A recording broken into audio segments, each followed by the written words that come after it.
Assalamualaikum warahmatullahi wabarakatuh, and good morning. Hi students, today I will teach you about passive voice. Hi Mr. John. Hi Tom. Where is your car? I don't see it anywhere. It was brought to garage and it is being repaired now. Oh really? How came? It was broken yesterday, so it was towed to the garage. Sahabat Inggrispedia, do you know what happened to Mr. John's car? Yes, you're right. The car was broken. It was brought to garage and it is being repaired right now. Jadi, yang terjadi dengan mobilnya Mr. John adalah mobilnya rusak, dibawa ke bengkel, dan sedang diperbaiki sekarang. The sentences are the example of passive voice. Sahabat pasti bertanya-tanya, what is passive voice and how to make it? You don't need to be worried, karena pada video kali ini kita akan mempelajari tentang passive voice. Dalam memahami kalimat pasif, ada 3 hal yang akan kita pelajari. Yang pertama adalah definition, yang kedua adalah structure atau susunan kalimat, kemudian yang ketiga adalah example.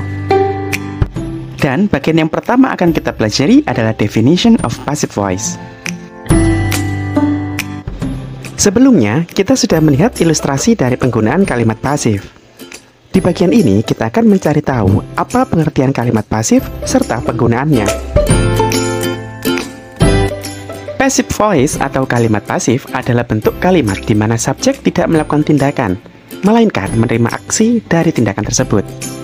Sebaliknya, pada active voice atau kalimat aktif, subjeknya lah yang bertindak sebagai pelaku tindakan.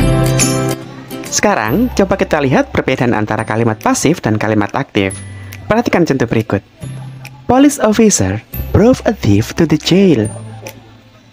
Ini adalah contoh dari kalimat aktif di mana police officer berperan sebagai subjek, brought berperan sebagai verb atau kata kerja, a thief sebagai objek, dan to the jail adalah keterangan tempat.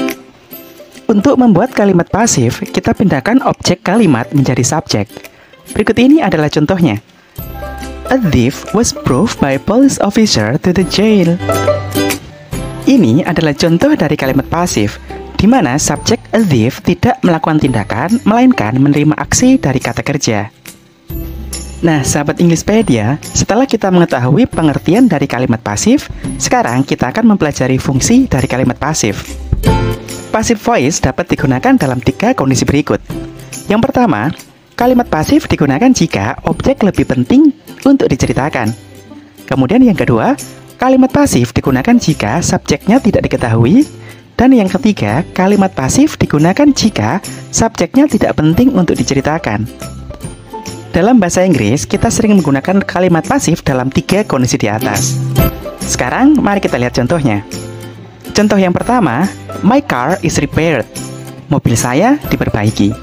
Kalimat ini menunjukkan bahwa car menjadi topik pembahasan atau hal yang lebih penting untuk diceritakan. Contoh yang kedua, my wallet is stolen. Dompet saya dicuri. Dalam kalimat ini, kita membuat kalimat pasif karena kita tidak mengetahui siapa yang mencuri dompet saya. Dan contoh yang ketiga, wood is cut, it is brought to factory, it is processed. Dalam contoh di atas, kita membuat dalam bentuk kalimat pasif karena subjeknya tidak penting untuk diceritakan. Nah, sekarang kita sudah memahami pengertian dan juga fungsi dari kalimat pasif. Di bagian selanjutnya, kita akan mempelajari structure atau rumus dalam membuat kalimat pasif.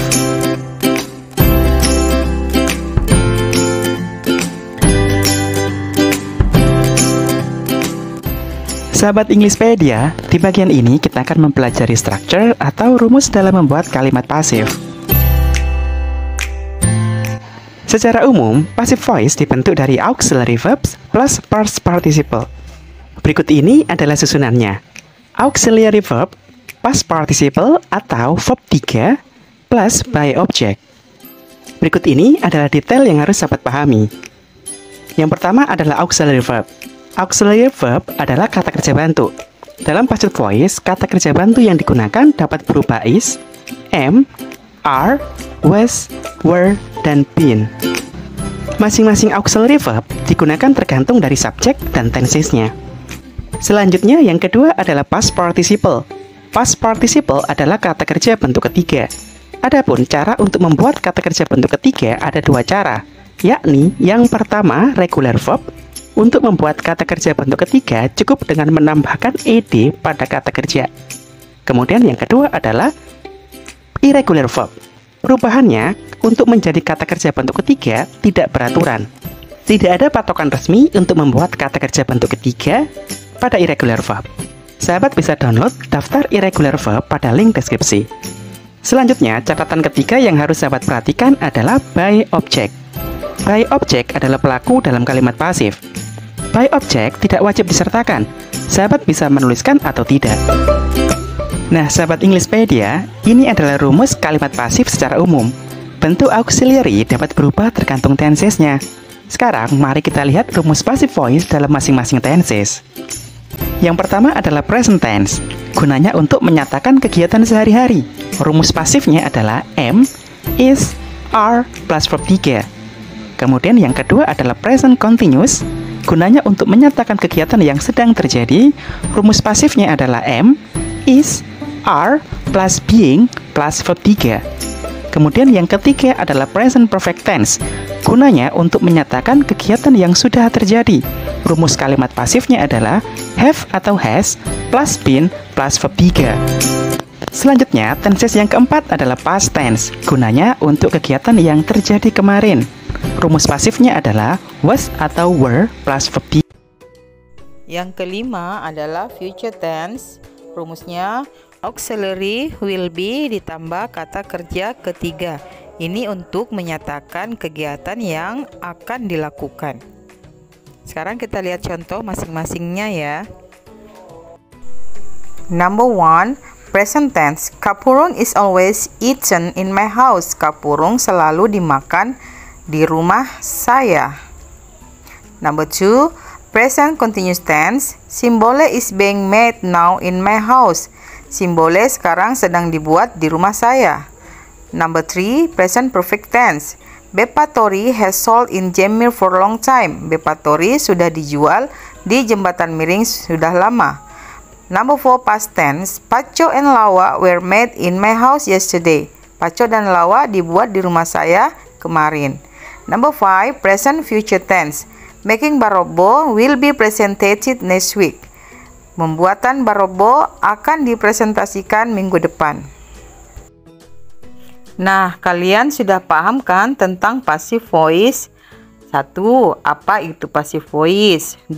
Apa fungsi passive voice? 3. Apa saja struktur passive voice? Keempat, bagaimana membuat kalimat passive voice dalam 5 bentuk tenses? Yuk kita ulangi lagi. See you next time.